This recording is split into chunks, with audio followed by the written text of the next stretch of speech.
자, 안녕하셨어요. 오랜만에 뵙습니다.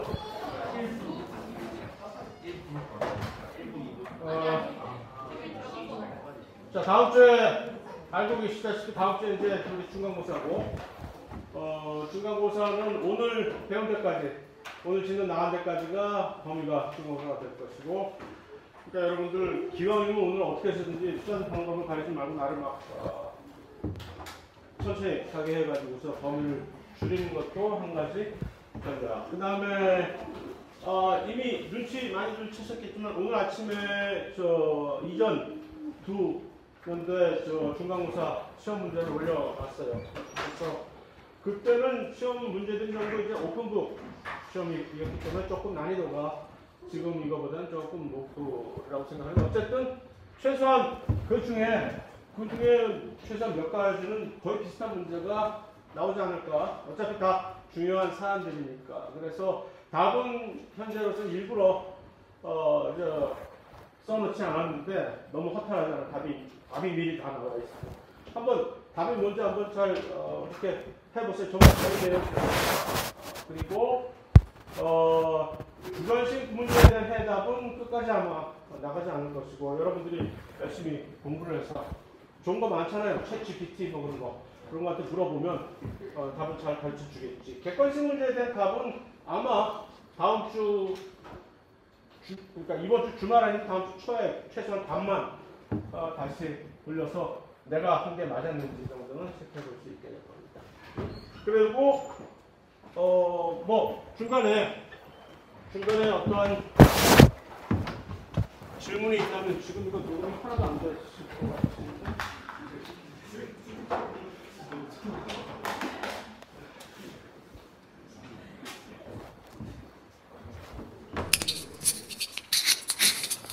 중간에 무슨 질문이 있으면 언제든지 여러 가지 수단으로 저한테 질문을 하시면 될 것 같고요. 자, 그래서 이번 시간은 단백질을 다음 시간에 걸쳐서 한번 끝내볼까 하는데 잘 될지는 모르지만 봅시다. 그래서 여러분들 저 강의 보강 동영상의 진도에 이어나가는 거니까 그래서 같은 맥락으로 단백질은 무엇이냐라면 이제 뭐라고 우리는 말할 수 있을까 하면은 자 가자.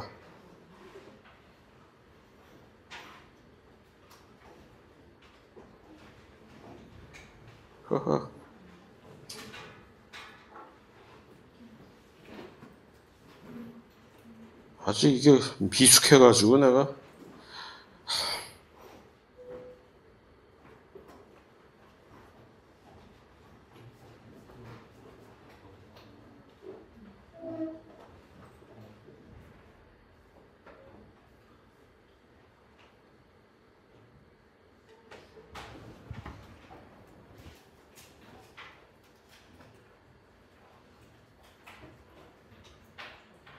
얘가 도와주네 진도.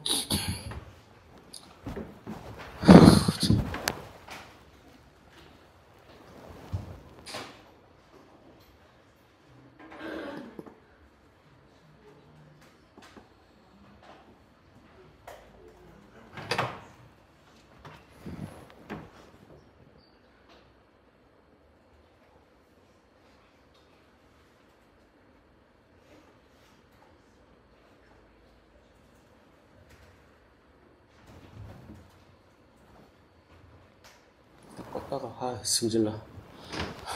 미안합니다. 기본적인 단위체들은 아미노산이라는 것이고 아미노산들이 이렇게 쭉 연결해서 똑같은 방식의 공유결합, 똑같은 축합 반응인 그러나 이름이 다른 것이지. 이름이 이제는 조금 있어 보이게 펩티드 결합이라고 하는 그러니까 탄수화물에서는 똑같은 축합 반응인데 글리코시드 결합. 지방산들을 연결하는 것은 그다음에 에스터 결합. 그다음에 핵산들을 결합하는 것은 포스파다이에스터라고 해서 인산 2에스테르 결합. 그들은 전부 다 뭐 조금씩 참가하는 요 그룹들이 달라서 이름을 다르게 불렀지만 똑같은 것들 어쨌든 간에 너희 둘 중에 둘이 합해서 물 하나 빼와라고 하는 것은 똑같은 거죠. 펩티드 결합도 마찬가지인 것이죠. 그래서 아미노산이 두 개가 결합을 딱 할 때 물 한 분자가 이쪽 저쪽에서 객추를 해서 물 하나만 빼면 공유결합이 쫙 그어질 때 우리는 이것을 펩티드 결합이라고 얘기를 하는 것이고, 자, 일단 그럼 아미노산이 뭐냐라고 할 때, 아미노산은 20가지 종류의 아미노산들이 있는데, 물론 이 지구에는 20가지 한 몇백 개, 좀 뻥쳐서 몇백 개의 서로 다른 아미노산들이 있긴 하겠으나, 이 단백질 합성에 참가를 하는 회원들은 20가지밖에 없는 것이 좀, 그런데 이제 요즘은 그거를 이제 뭐 인공세포도 만드는 세상이니까. 이제 사실 지난 시간에 나는 없었지만 지난 강의 보강 동영상에서 보여준 이 DNA들, 사실 유전자들이 아미노산들과 이렇게 딱딱 하나씩 결합이 지칭이 되는 거 아닙니까? 나중에 우리가 보게 될지 말게 될지는 모르겠으나 보게 되기를 희망하지만, 그런데 이제 그것들이 그 DNA의 어떤 특정한 암호에 의해서 하나하나의 아미노산 20개가 이렇게 딱 지정이 되는 것인데, 요즘은 그거를 일부러 새로 인간들이 새로 그 암호를 새로 제작을 해가지고서 아미노산들을 특수한 아미노산들을 거기에 끼어 들어갈 수 있게 해서 새로운 막 기상천외한 단백질도 사실 만들고 있는 그런 상황입니다. 그래서 현재 자연적으로 사실 존재하는 아미노산이 들어가는 것도 20개라기보다는 22개 정도, 사실 알고 보면 2개가 또 새롭게 첨가되는 그런 게 있는데, 뭐 우리야 이 일반 생물학 수준에서야 그냥 20개 정도 딱 얘기하면 맞는 것이니까 그렇게 그냥 알고 있기로 하고, 그래서 이게 이제 아미노산의 공통적인 모든 아미노산. 그러니까 아미노산이 수백 개가 있을 수 있다라고 하는 얘기는 도대체 무슨 소리야 하면, 사실 아미노산이 되기 위한 자격 요건은 어렵지 않아요. 그래서 여기 딱 이런 식으로 중앙에 탄소가 하나 딱 있으면 되는 거예요. 탄소. 이 탄소를 우리는 알파 카본이라고 얘기를 합니다. 그 알파 카본을 중심으로 이렇게 좌측형 우백호로 딱 하나씩 날개를 달고 있으면, 일단 그래서 좌측형 우백호가 누구냐? 여기 요거 이런 것들 때문에 작용기에 대해서 조금 이렇게 친근하게 가지자라는 얘기죠. 요 작용기의 이름은 뭐였죠? 아직도 기억하시는 분? 아미노기, NH2 아미노. 이 작용기는 왜 갑자기 굵어졌어? 카르복실기. 그래서 모든 아미노산은 일단 구비 요건이 중앙에 카본, 탄소 하나, 그 중 알파 카본을 좌우에 두고 좌우에 아미노 카르복실기가 딱딱 있으면 일단은 거의 한 80%는 먹어 들어가는 거예요. 그럼 일단 긴장하기 시작하는 거지. 이거 아미노산이 될 가능성이 매우 농후한데, 그럼 뭐 하나 더 있으면 돼. 그 다음에는 이제 여기 이제 수소가 딱 하나. 그럼 일단 기본적인 요게 마치 우리가 지난 시간에, 마치 내가 있었던 것처럼 계속 지난 시간이라고 얘기를 하네. 뉴클리오티드의 기본 구조를 봤을 때, 뉴클리오티드 그러면 이 5탄당 하나, 리보스든 디옥시리보스든 5탄당에다가 인상기 하나, 그 다음에 이제 뉴클리오티드가 자기의 고유한 개성을 가질 수 있는 부위는 어딥니까? 염기잖아요. 4가지 중에 하나, 뉴클리오티드의 구조로서. 아데닌이냐, 구아닌이냐, 시토신이냐, 티민이냐, 이게 DNA 뉴클리오티드. 아미노산도 마찬가지예요. 일단 이거는 공통적으로 다 가지고 있는 거야. 모든 아미노산들이 중앙에 탄소 하나, 양옆에 아미노 카르복실, 그 다음에 수소. 그럼 난 뭐야? 아미노산으로서의 뭐 20가지가 있다며, 그 다음에 뭐 수백 가지가 있다며, 그들의 각각의 정체성은 여기서 오는 거죠. R이라고. R이 뭐야? 그냥 여기 아무나 올 수 있으니까. 여기 아무나 올 수 있으니까 그냥 R이라고 하자. 라고 한 거죠. 요 아무나라는 얘기는 뭐지? 정말 아무나.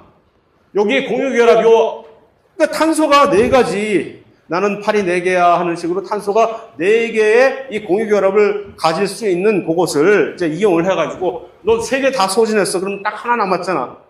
그럼 그 하나 남은 여유분을 놓치지 않기 위해서 그냥 기를 쓰고 여기에 누구든지 들어가서 공유결합을 하려고 하는 거죠. 그래서 탄소와 공유결합을 이룰 수 있는 누구든지 대환영.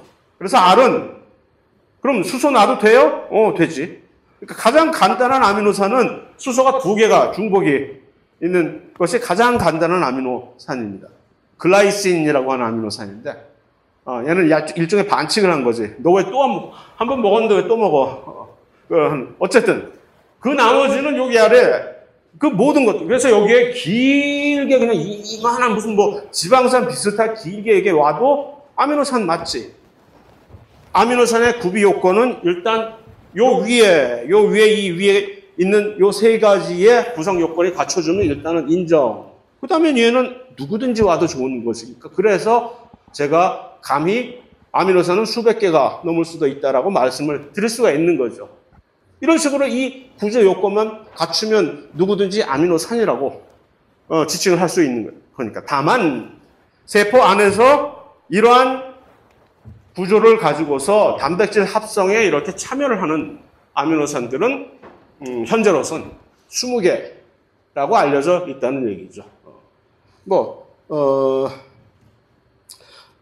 그런데 이제 아미노산이라는 것은 현실적으로, 그러니까 이 전 그림, 그냥 이 표준, 스탠다드. 현실적이라는 얘기는 뭐죠? 모든 물질은 생명체 안에서 물과 같이 어울러 다닌다는 얘기죠. 그러니까 물 안에서 이 둘은 이미 어떻게 된 거예요, 지금? 여기서. 카르복실기가 수소를 하나 잃어버렸지. 반면에 요 옆에 있는 아미노기는 수소를 하나 얻었네. 이거 왜 이렇게 된 거지? 카르복실기는 뭐였다는 얘기니까 이게 산이라는 얘기지. 산. 그러니까 물에 딱 들어가면 무조건 수소 이온을 방출하는 특성이 얼마나 세냐에 따라서 산도가 얼마나 세냐라는 것이 뭐 여러분들이 기본적으로 화학 시간에 알고 있는 그 산의 정의잖아요. 그러니까 카르복실기 요것은 그러니까 식초 같은 것들이 다 이런 거지. 초산 같은 거. 이게 약하긴 하나 그래도 나도 명색이 산이야.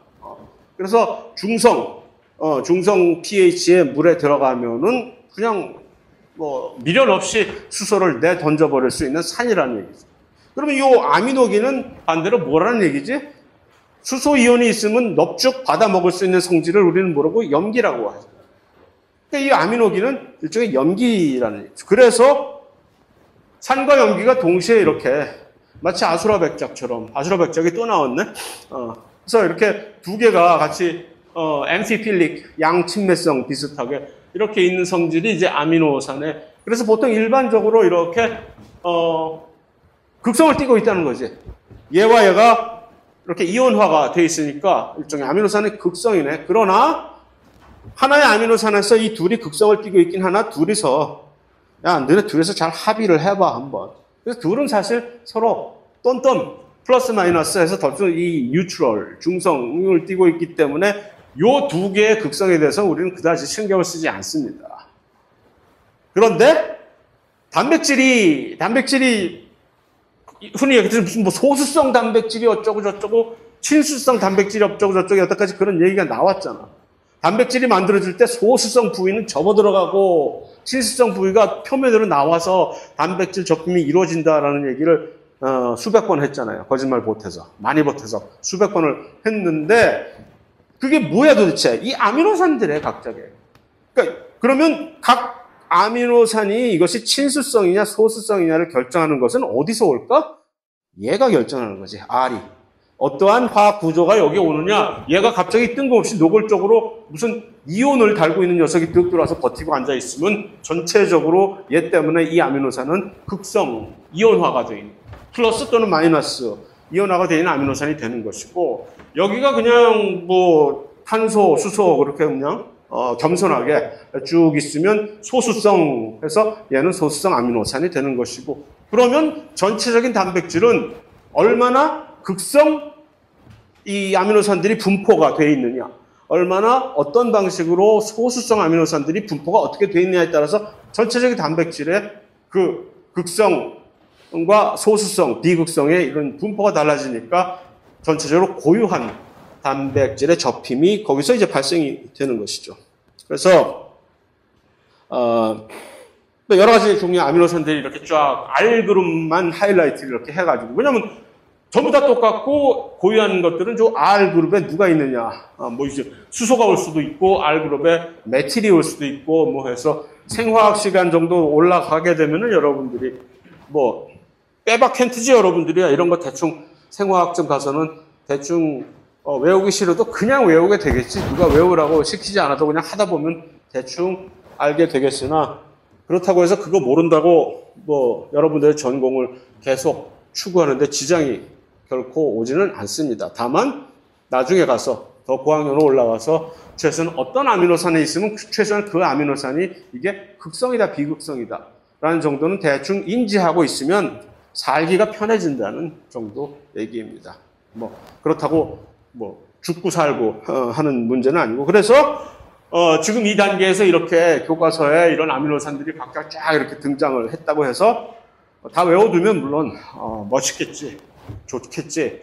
그러나 다 외워둔다고 해서 여러분들이 그 외운 거를 그대로 가지고 간다는 보장은 절대 없는 거고, 곧 또 까먹을 텐데 그냥 헛수고하지 마시고 그냥 그런 게 있다 하고 쭉 스캔을 하시기 바랍니다. 이런 것들이. 그러니까 특히 이런 뭐 피닐알라닌 같은, 그 다음에 또 한 가지는 지금은 필요 없으나 나중에 가서 아주 편리한 것들이, 아미노산들은 보통 이렇게 세 글자로 자신을 표현하게 되거든요. 메타이오닌 같은 것은 MET 해가지고서 세 글자로 메타이오닌을, 그의 정체성을 이제 인지를 시키는데, 갑자기 한 글자로, 그것도 귀찮아. 보통 저 위에 올라가면 이제 우리끼리 왜 아마추어들처럼 왜 그래 프로가 하면 한 글자로 아미노산들을 쫙 표기를 해서 편리하게 할 때, 그럴 때 대충은 뭐 메타이오닌이 M으로 시작되는 거니까 대충 인지를 할 수 있겠으나, 갑자기 페닐알라닌 같은 경우는 F가 나와버리니까 살짝 당황할 수가, F가 뭐지? 이런 거 알고 있으면, 외우란 얘기가 아니라 대충 습관적으로 알고 있으면 나중에 편해요. 아주 편해.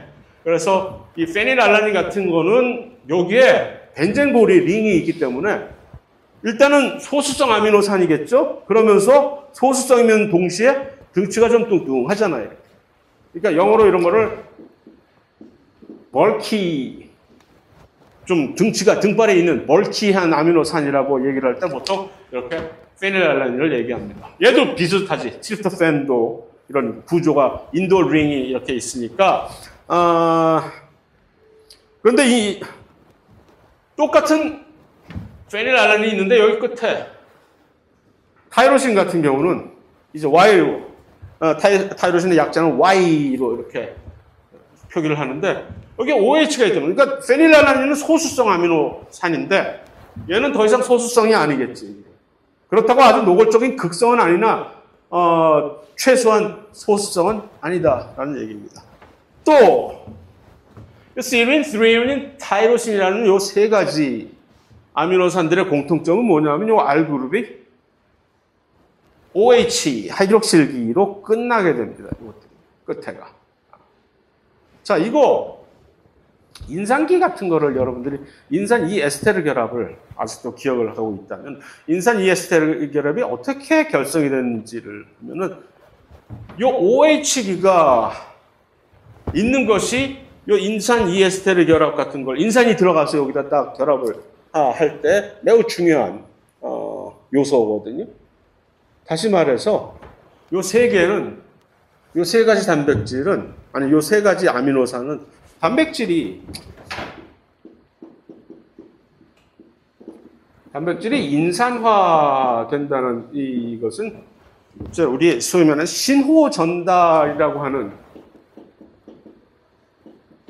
신호 전달이 왜 중요하냐면 이 신호 전달이 잘못되면 이제 그래서 여러분들의 전공에서 매우 이것이 밀접하게 중요한 사안이 되는 것인데, 이럴 때 단백질의 인산화를 가지고 신호 전달을 막 매니지를 하는 경우가 많거든요. 단백질 하나 여기 있다고 칩시다. 근데 여기다가 인산기를 뿅 하고 붙여버려. 갑자기. 그랬다가 갑자기 실직 남은 단백질에다가 야, 너 아까 인산기 준 거 도로 가져와 하고 이걸 띄워버려. 그러니까 세포 안에는 인산기를 이렇게 붙이는, 인산화를 단백질에다 이렇게 붙이는 그런 효소의 이름을 뭐라고 짓겠어요? 장명소를 차렸다면. 인산화 효소. 인산화 효소. 영어로는 이것을 카이네이즈라고 얘기합니다. 또는 키나제라고, 키나제나 카이네이즈나 똑같은 얘기인데 발음을 어떻게 하느냐에 따라서 토마토라고 발음을 하느냐, 토메이도라고 발음을 하느냐의 그 차이지. 하는 식으로. 그래서 카이네이즈, 인산화 효소가 요거를 딱 붙여. 그러면은 그거를 다시 띄어버리는 이런 효소는 뭐라고 이름을 붙일까? 탈인산화 효소라고 하면 되겠지? 영어로는 카이네이즈 대신에 뭐라고? 파스파테이제라고. 요 두 개가, 카이네이즈와 파스파테이제가 둘 다 서로 이렇게 요 하나의 표적을 놓고서 서로 간에 왔다 갔다 하면서 막 줬다 뺐었다를 막 줄다리기를 하는 상황. 그러한 과정을 통해서 어떤 특정한 신호가 전달이 되는 거예요. 그래서 어떤 표적이 단백질에다가 인산을 붙여. 그러면 이 단백질이 활성화가 갑자기 돼가지고서 그 결과로 갑자기 세포 주기가 세포 분열이 마구 된다든가. 그랬다가 제가 너무 광분한데 쟤 좀 조용히 시켜야 되겠다. 그러면 인산기를 딱 떼어버려. 그러면 이제 얘 덕택에 세포 분열이 조금 줄어들어. 그런 식으로 그러한 아주 간단한 이 임시적인 조절을 할 때 이 인산화를 붙이는 것이, 단백질에다 인산화를 붙이는 것이 매우 중요한. 그래서 지금은 그냥 몰라도 돼. 일반 생물학 시간에 이런 거 알 필요가 없어. 하지만 두고두고 계속해서 이 일이 나오게 됩니다. 여러분들한테 전공을 하다 보면 많은 경우에 이런 인산기를 붙이는 인산화 효소 같은 것들에 대해서 여러분들이 이 약을 만들 때 그것을 주 표적으로 삼아서 어떤 그 구조에다가 맞는 어떤 물질을 막 개발을 한다든가 하는 그런 일들을 요즘 마구 벌이고 있거든요. 그래서 왜 사설이 이렇게 기르냐? 시험 범위를 줄이기 위해서 하는 것이 아니라 그 단백질에다 인산화기를 어떻게 붙여? 라고 묻는다면 혹시 누군가가. 그러면 여기다가 붙여. 바로 여기다가요. 요 OH에다가 마치 인산 이에스테르 결합을 형성하는 것처럼 인산기를 여기다 갖다 철커덕 붙이면 OH에서 요 수소가 떨어져 나가고 여기에 이게 인산기가 이렇게 딱 붙게 되는 바로 그거. 다시 말해서 그게 중요한 것이 아니라 다시 말해서 단백질에 인산기를 붙인다라고 할 때 네가 뛰어봤자 벼룩이라는 얘기죠. 단백질에다 인산기를 붙이고 싶은데 하면 네가 붙여봤자 요 세 군데 중에 하나밖에는 못 붙인다라는 얘기죠. 아미노산 20가지가 있는데 인산기를 붙일 수 있는 장소는 요 딱 세 군데뿐이다. 그러니까 한 수천 가지의 우리의 세포 안에는 수천 가지 종류의 다른, 놀랍죠? 수천 가지는 또 뻥인가? 어쨌든 엄청 많아요. 엄청나게 많은 종류의 다른 인산화 효소들이 있거든요. 그만큼 얼마나 이것이 중요한지를 이렇게 나타내는 것인데 그 수많은 인산화 효소들이 전부 그러니까 이거 아니면 저거를 찝어가지고 거기다 인산기를 붙이는 그렇다는 얘기입니다. 오케이. 자, 그 다음에 또 한 가지 언급을 할 것은 이것입니다. 알지닌, 라이신, 히스티딘. 특히 이 두 가지. 한국말로는 아르기닌이라고 훨씬 더 많이 알려져 있을 아미노산. 알지닌, 그 다음에 라이신 또는 발음을 리신이라고 이제 많이 알려져 있는. 알지닌과 라이신은 둘 다 공통점이 뭐냐 하면 양이온이 딱 자리 잡고 있는 R그룹에 노골적인 이 이온화가 되어 있습니다. 물론 히스티딘도 그렇게 되어 있지만 히스티딘은 조금 그 성향이 약간 떨어지기 때문에 특히 두드러진 건 이 두 개가 우리에게 많은 관심사인데 얘네들이 왜 주목을 받게 되냐 하면은 자, 이름을 노골적으로 말씀을 드리죠.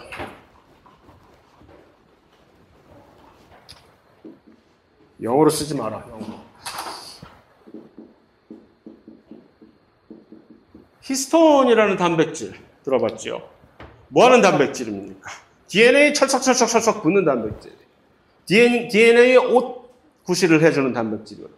DNA가 혼자 이렇게 있으면 추우니까 단백질들이 쫙 거기를 감싸고 돌아가지고 그런 단백질이 바로 히스톤이거든. 얘네들이 어떻게 그렇게 할 수 있을까? 이미 우리가 이온 결합 때 얼핏 얘기를 해주었던 것처럼 DNA는 근본적으로 엄청나게 음이온이 왜? 누구 때문에? 인산기 때문에. 뉴클리오티드 하나에 음이온이 지금 이온화가 두 개가 인산기 때문에 두 개의 마이너스 차지가 있잖아요. 뉴클리오티드 하나당. 그러면 그 뉴클리오티드가 DNA가 줄줄이 사탕으로 쭉 있는 DNA는 얼마나 음이온이 많겠어요. 그 성질을 이용해서 사실 우리가 DNA를 분리를 할 때, DNA를 정제를 해가지고 분리를 할 때 그 성질을 사실 이용을 해요. 양극에서, 그러니까 음극에서 양극으로 DNA를 이동시키게 해가지고서. 왜냐면 그쪽으로 쭉 빨려갈 거 아니야. DNA, 음이온이 많으니까. 자, 그런데 거기다가 껍질을 입히는 이 히스톤 단백질은 그럼 어떤 구조를 가져야만 될까? 양이온이 풍부하면 좋겠지? 네, 맞아요. 그래서 얘네 둘이 단백질 치고 알지닌과 라이신의 빈도가 엄청나게 높아, 히스톤들은. 자꾸. 줄줄이 그냥 그 아미노산의 서열을 이렇게 쭉 보면은 갑자기 깜짝 놀랄 정도로 갑자기 KKKKKKK 이렇게 나오는 이게 뭐야? KKK단도 아니고 라이신들이 쭉 늘어져 있다는 얘기지. 플러스 그다음에 알지닌 뭐 중간중간에 있고 그래서 라이신과 알지닌이 매우 풍부한 단백질 중에 하나인 물론 얘네만이 그런 것은 아니겠으나 왜 풍부할까? 그러면 단백질 그 자체가 전체적으로 양이온을 띠게 되는 그런 양이온이 많이 띠고 있는 단백질을 우리는 또 다른 말로 뭐라고 표현할 수 있을까요?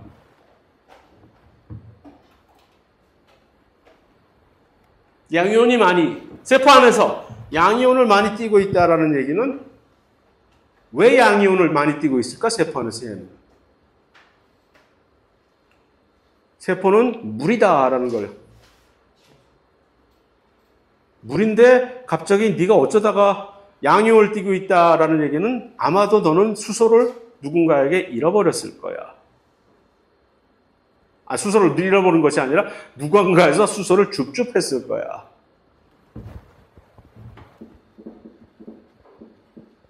보통 우리는 이걸 염기성 단백질이라고 얘기합니다. 그래서 얘네들 염기성 단백질. 얘네들이 사실 이거 전부 제대로 조금만 pH가 조금 달라지는 상황에서는 이거 금방 여기서 이 수소 하나 떨어져 나가고 그렇게 양이온을 금방 잃어버릴 수 있는 상황이 곧 되는 거 아니에요. 그래서 이 현 상태에서 중성 pH에서 얘네들은 염기성 단백질이다라고. 그럼 반대로 산성 단백질이라는 얘기는 어떤 단백질들이 산성 단백질입니까? 아미노산에 요 R그룹에 음이온이 많은 단백질. 그런 것도 있을까? 야, 있지, 당연히. 두 개. 아스파틱 애시드랑 글루타믹 애시드. 이름이 전부 애시드잖아. 아미노산이. 아스파틱 애시드, 글루타믹 애시드 둘 다 여기 이런 식으로. 얘네들은 왜 이 음이온을 가진 거야? 카르복실기를 가지고 있는데 카르복실기가 물에서 남아나나? 수소 금방 잃어버리지? 그래서 자, 다시 정리하면 아미노산들은 이런 식으로 R그룹에 의해서 서로 다른 R기에 의해서 그 각각의 아미노산의 고유한 특성이 결정된다. 그래서 정리되는 요약이고 예를 좀 들어주세요 하면은 어떤 아미노산들은 예를 들어서 소수성 아미노산들이 있다라고. R그룹에 전혀 그런 극성을 안 띠고 있으니까. 반면에 어떤 아미노산들은 양이온을 띠고 있다. 왜? R그룹의 플러스. 그러한 아미노산들을 우리는 염기성 아미노산이라고 하고 그러한 아미노산들이 많은 단백질을 우리는 염기성 단백질이라고 얘기를 한다. 염기성 단백질의 대표적인 예가 히스톤이다. 라는 정도. 그 다음에 그 반대로 그러면 R그룹의 음이온을 이렇게 띠고 있는 단백질들은 우리는 산성 아미노산이라고 얘기를 하고 어떤 단백질들의 이러한 산성 아미노산들이 많다면 그 단백질은 산성 단백질이라고 우리가 얘기할 수 있다. 하는 그 정도. 이렇게 논문 같은 거 읽다 보면 그렇게 툭툭툭 튀어나오는 얘기가 이렇게 결부가 된다는 사실 정도를 알고 있으면 조금 덜 답답해지겠죠. 자, 또 뭐가 있을까?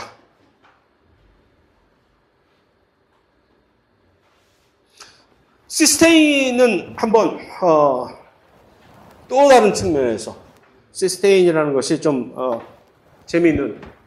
자, 우리 이황화결합 얘기를 했잖아요.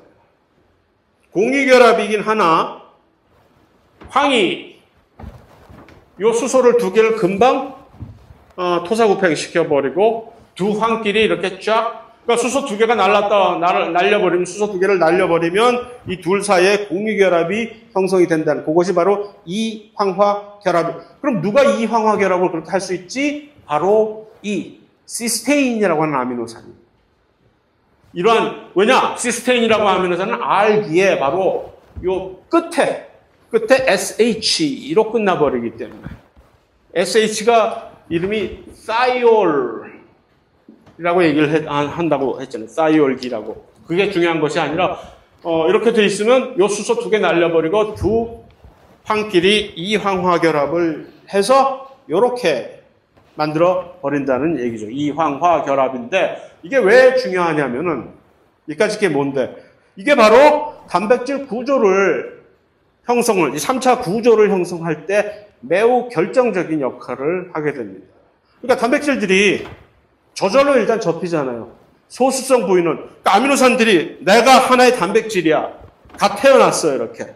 그러면 여기는 소수성 부위고 여기는 친수성 부위고 막 이럴 거 아니에요. 그럼 여기는 자동적으로 일단 접어 들어가고 얘가 여기를 감싸주고, 그러니까 나의 모습이, 단백질의 모습이 생겨나는 거예요.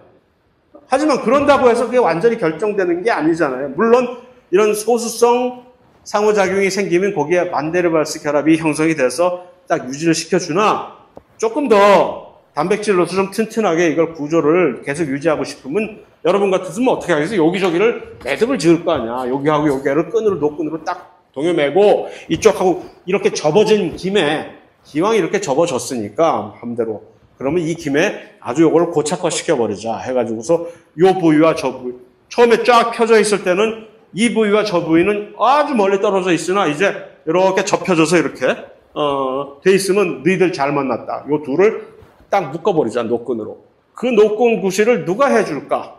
이황화결합이, 마침 시스테인이 여기 둘이 딱 마주쳤어. 갑자기 시스테인이 둘이 마주쳤단 말이야. 그러면 둘이 악수하면서 이황화결합 쫙 만들어 버리는 거지. 좋네, 아주. 자, 그러면 리펀드, 환불은 어떻게 하나? 이 공유결합이에요. 이황화결합. 공유결합이란 말이야. 쉽게 공유결합은 환불 안 해주잖아. 수소결합이나 무슨 만데르발스처럼 쉽게 마음 변했다고 단순 변심에 의해서 환불해주는 게 아니잖아. 그런데 이 이황화결합의 특성은 공유결합임에도 불구하고 그렇게 쉽게 환불을 해준다는 얘기. 쉽게 되돌릴 수가 있어요. 어떤 특정한 조건에서. 어떤 조건이면 될까, 이게? 얘네 둘이 이렇게 다 있어. 마치 죽고 못 사는 듯이 보여, 얘네 둘이. 그러나 어떤 조건을 우리가 여기다 형성을 해주면 요 둘이 갑자기 이황화결합을 해체해버리고 원래대로 돌아갈까? 응? 수소. 아까 수소를 알고 있던 애들을 수소를 막 쏟아부으면 돼. 그러면 얘네들이 옛 생각이 나가지고서 잘못했어. 옛 생각이 나서 다시 재결합을 하게 되는. 그것을 우리는 환원제, 그러한 역할을 해줄 수 있는 물건들을 환원제라고 얘기를 합니다. 그냥 수소만 뿌리면 안 되지. 얘네들도 자존심이 있지. 그래서 옛날 그대로의, 그러니까 보통 이런 식으로 이런 거를 가지고 있는, 황과 수소가 같이 있는 이런 아주 작은 이런 단위, 이런 걸 같이 뿌려주면은, 그러면 요 수소를 이제 띄어가지고 얘네들을 이런 식으로 주로 그러한 물질을, 그러한 역할을 해줄 수 있는 화학 물질을, 작은 물질이겠죠. 우리는 그것을 환원제라고 얘기를 합니다.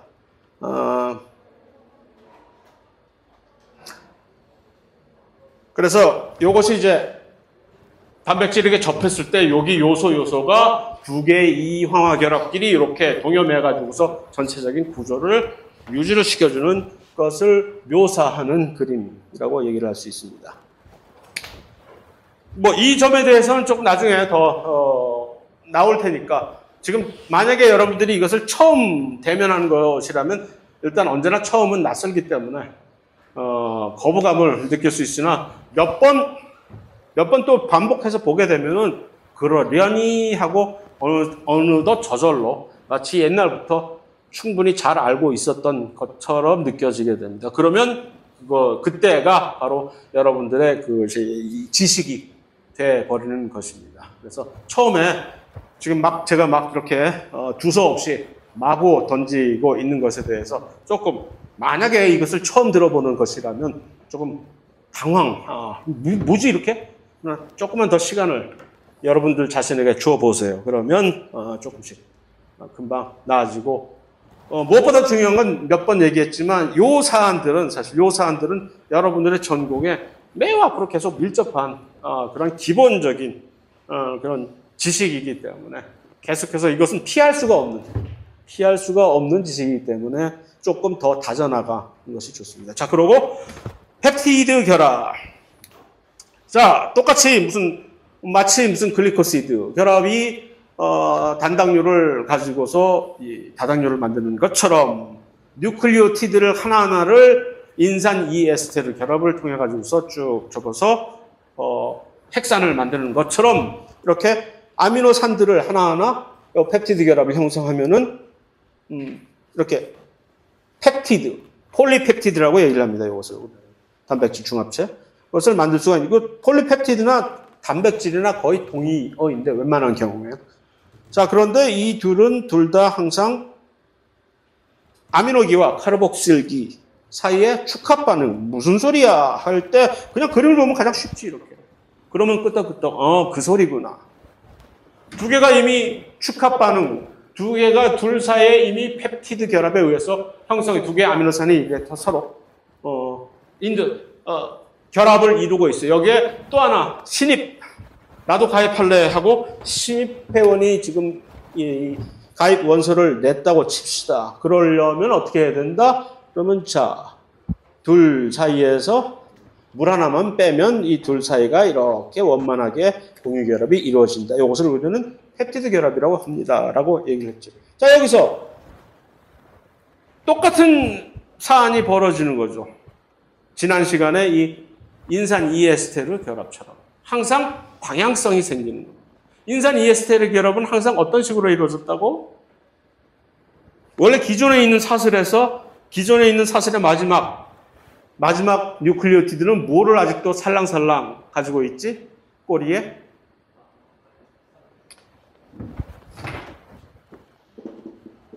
요거를 가지고 있대. 요 3'이라는 얘기는 뭐예요? 리보스 당이 있는데 여기 이거 DNA예요, RNA예요? DNA, RNA. RNA. 왜? 여기 아직도 산소를 가지고 있으니까. 그러면 DNA 뉴클리오티드가 되려면 이렇게 되는 거지. 요게 1번, 2번, 3번, 4번, 그 다음에 여기에 5번. 번호를 매길 때 이렇게 번호를 매겨 나가죠. 지금 번호를 우리가 알 필요는 없으나 흔히들 DNA 얘기할 때 5, 3' 하이드록실 그룹 이렇게 하는 얘기가 이게 도대체 무슨 소리야? 라고 할 때 5'이라는 얘기는 5번째 당에 여기에 인산기가 붙게 됩니다. 여기. 인산기가. 그 다음에 3'이라는 얘기는 1, 2, 3번. 3번에 요 OH가 있단 말이에요. 여기. 뉴클리오티드 상에서. 그랬을 때 세 개의 뉴클리오티드가 이런 식으로 연결이 되어 있다고 칩시다. 그러면 맨 마지막 막내 뉴클리오티드, 가장 신입 뉴클리오티드는 아직도 얘가 이렇게 OH가 보여. 나머지 두 뉴클리오티드는 이 OH가 안 보여. 왜? 요게 인산 이에스테르 결합에 소진이 되어버렸기 때문에. 없단 말이에요. 그러니까 새로운 뉴클리오티드가 들어가려면 어떻게 해야 돼? 여기밖에는 갈 데가 없어. 그러니까 일로 계속. 그래서 DNA 또는 RNA는 합성 방향이 어떻게 되느냐? DNA와 RNA는 항상 5에서 3방향으로 이 합성이 진행이 된다는 얘기가 바로 그 얘기예요. 그럴 수밖에 없지. 새롭게 하나를 넣으려면 여기다 집어넣어야 되니까. 그런 것처럼 그래서 우리가 항상 이 5에서 3방향 DNA 합성은 5에서 3방향 무슨 뭐 RNA 합성도 역시 5에서 3방향 그 방향성이 나오는 것인데 그 얘기 했지 내가 강의 녹화에 했을 거야. 안 할 수가 없지 그거. 했어. 펩티드 결합도 마찬가지라니. 펩티드 결합은 어떻게 결성되는지 한번 보세요. 여러분들이 방향성 마치 이와 비슷하게 뉴클리오티드가 핵산을 이루는 요 인산 이에스테르 결합의 방향성처럼 아미노산이 펩티드 결합에 의해서 이렇게 결합이 될 때는 어떤 방향으로 지금 진행이 됩니까? 새롭게 가는 아미노산 항상 여기는 누가 있어? 아미노기. 얘는 누구요? 카르복실기. 그러니까 아미노산들이 딱딱하게 있으면 아무나 중구난방으로 이렇게 결합되는 것이 아니라 항상 기존에 있는 아미노산의 카르복실기에다가 마치 얘네들처럼 카르복실기에다가 새롭게 가입하려고 하는 아미노산이 뭐를 들이민다고 나의 아미노기를 받아주시오 하고 이렇게 서로 그래서 항상 그런 식으로 끼어 들어가는 거지. 그러면 얘도 어떤 방향성이 어떤 특별한 단백질도 방향성이 계속해서 이것을 한 10개를 이렇게 쭉 늘어놓으면은 그 10개가 이루어진 폴리펩티드 단백질은 어떠한 방향성을 우리가 얘기를 할 수가 있지 않을까라고 논문 같은 데 보면은 N말단, C말단이라는 물론 한국어 논문은 거의 볼 일이 없으니까 영어 논문을 보게 되면 이런 식으로 안 나오겠죠. N-터미널, N-터마이너스 또는 C-터미널라는 얘기가 나옵니다. 이게 무슨 소리냐? 마치 DNA가 있을 때 5' end, 3' end라고 얘기를 하면 우리는 대충 알아듣듯이 무슨 얘기지? DNA 사슬이 쫙 있을 때 누군가가 논문에서 5' end of this gene 어쩌고 저쩌고 하고 있으면 그게 무슨 소리인지 우리가 알 수 있듯이 어떤 단백질의 방향성을 우리가 얘기할 때 보통 단백질을 설명을 할 때 N-터미널, 어떤 아미노산이 N-터미널부터 몇 번째에 어떤 아미노산이 있고 어쩌고 저쩌고 라고 할 때 그게 무슨 소리인지 아는 거지. 단백질의 합성은 여기서부터 N-말단부터 하나씩 쌓여 나가는 거지. 맨 끝에 맨 마지막 막내 아미노산은 그러니까 C-말단이라고 하는 C-터미널에 딱 끼어 들어가게 되는 N에서 C로 가게 되는 단백질을 항상 단백질의 방향성을 얘기할 때는 이제는 우리는 뭐라고? N말단, C말단이라는 용어를 써서 단백질을 지칭을 합니다. 그러면 우리들은 누군가가 어떤 단백질의 N말단이 어쩌고 하면은 그 단백질의 머리 부분입니다. 첫 부분. C말단의 단백질이 어쩌고 하면 그 단백질의 꼬리 부분입니다. 여기서 말하는 머리와 꼬리는 머리는 가장 처음에 만들어진 것이고 꼬리는 가장 나중에 만들어진 아미노산이다 라는 방향을 얘기를 한다는 얘기죠. 얘기를 한다는 얘기. 이런 표현은 안 좋은 표현이다. 자, 그래서 이런 식으로 그런 축합반응을 해서 공유결합을 이렇게 딱 만드는 효소 이름이 펩티드 트랜스퍼레이즈. 이거 왜 갑자기 툭 튀어나왔지? 누가 궁금하다? 펩티드 트랜스퍼레이즈. 좋아, 뭐 그런가 보다. 이거 시험에 나와요? 물론 안 나오지. 펩티드 트랜스퍼레이즈가 뭐 하는 효소냐? 그런 거 내일 그런 멍청한 문제를 왜 내? 그런데 궁금한 것은 아니 얘가 왜 뜬금없이 왜 여기서 이름이 튀어나오냐는 얘기지.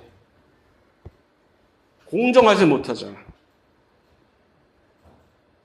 공정과 상식이 지배하는 이 세상에 공정하지 못하잖아. 왜 얘만 여태까지 우리가 몇 가지 종류의 지금 서로 다른 이 축합 반응을 봤는데 글리코시드 결합 할 때 우리 무슨 글리코시드 결합을 형성하는 특별한 효소 이름 우리가 기억해 준 적이 있어요? 없잖아. 에스터 결합 없잖아. 심지어 그 중요한 DNA를 만드는 그 인산 이에스테르 결합을 형성하는 그 효소도 우리는 물론 나중에 나오지. DNA 합성할 때 DNA 중합효소이긴 하나 어쨌든 여기서 등장한 적 없잖아. 근데 왜 얘만 펩티드 트랜스퍼레이즈가 뚝 나오는 거야 이렇게. 뭐가 특별하길래요? 자, 얘를 만나려면 얘가 궁금해졌어. 펩티드 트랜스퍼레이즈가 갑자기 궁금해졌어. 갑자기 이 녀석 이름만 탁 튀어나왔으니까. 그럼 얘를 만나려면 어디로 가면 만날 수 있을까?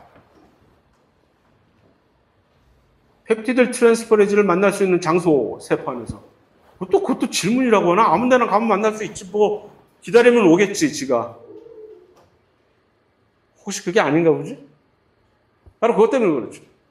다른 모든 효소들은 사실 어디 가든지 운만 좋으면 운수 좋으면 어디를 가든지 접할 수 있는 이 글리코시드 결합을 형성하는 효소들은 여기저기 떠돌아다니다가 두 개가 서로 딱 조건만 맞으면 글리코시드 결합을 세포 안에서 어디서든지 형성해주고 쿨하게 가면 돼. DNA 중합 효소 같은 것도 물론 핵 안에서 주로 이제 하지만 여기저기 사실 떠돌아다닐 수가 있어. 지방을 효소하는 에스터 결합을 하는 효소들은 말할 것도 없고. 그런데 이 펩티드 트랜스퍼레이즈라고 하는 효소는 매우 특이한 것이 딱 한 군데에서만 발견할 수가 있기 때문에 어디?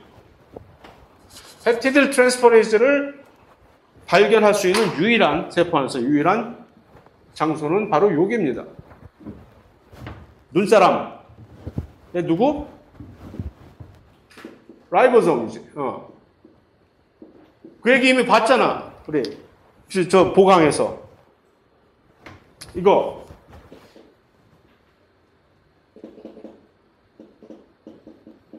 라이보자임이라는 것과 RNA 월드 가설이라는 얘기. RNA가 효소 역할을 한다는 것이 라이보자임이었잖아. 보강 안 봤구나. 응? DNA와 RNA 얘기할 때 그 얘기가 나왔잖아요. 라이보자임이라는 얘기. 효소는 전부 다 단백질들이 하고 있는데 특별하게 RNA가 갑자기 효소 역할을 할 수 있는 것이 라이보자임이라는 얘기입니다. 물론 모든 RNA가 다 효소 역할을 하는 것은 아니지.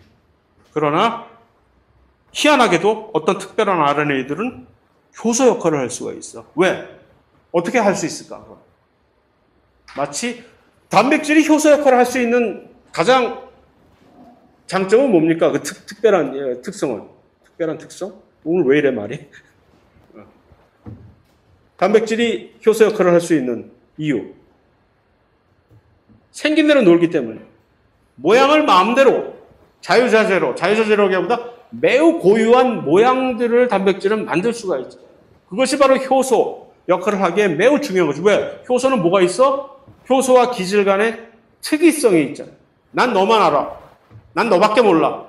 그러려면 효소와 기질 사이에 어떤 아주 끈끈한 아주 특이적인 결합이 형성이 될 수 있어야 하는 건데 이게 DNA나 무슨 또 다른 탄수화물들은 도저히 상상 또는 지방은 상상을 할 수가 없는 얘기지 이게. 똑같은 구조가 반복이 되는 그런 구조인데 그런데 RNA는 특별한 이유 때문에 그게 아닐 수가 있기 때문에 RNA는 지멋대로 이렇게 모양을 만들어서 RNA는 접힐 수가 있다는 얘기예요.